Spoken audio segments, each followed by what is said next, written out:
I'm saying this because there are freshers here.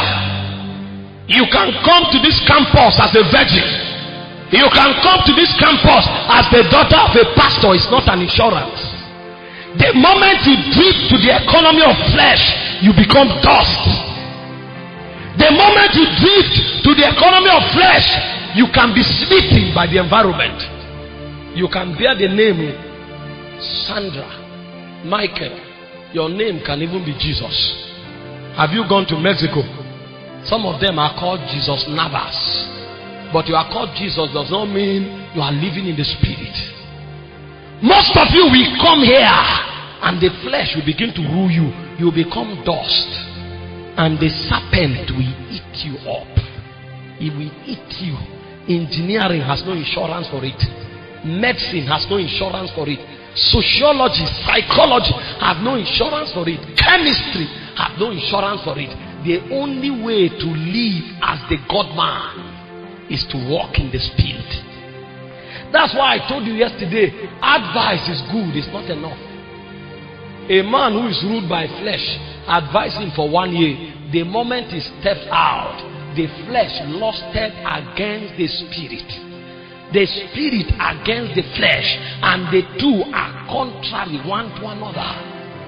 That's why I said the heir, so long as he's a child, differeth nothing from the servant. Even though he be Lord of all, he can be a slave if he's ruled by flesh.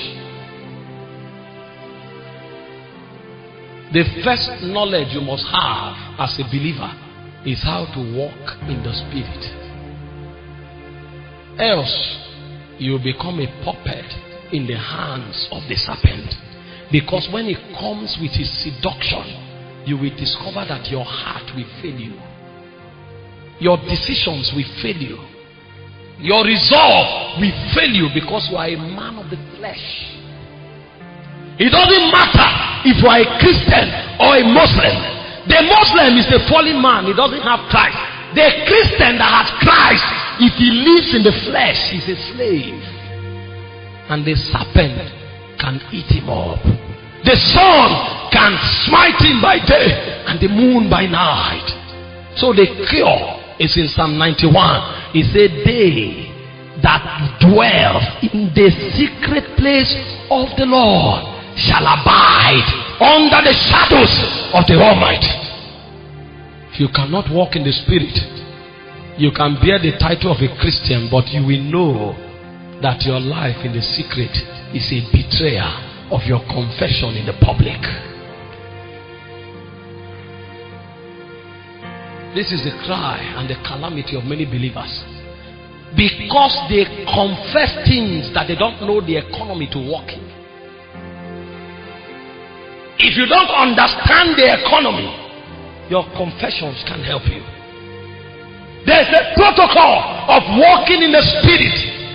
Paul came, he said, dearly beloved, in Romans 12:1-2, I beseech you by the mercies of God that you present your bodies as a living sacrifice, holy and acceptable to God.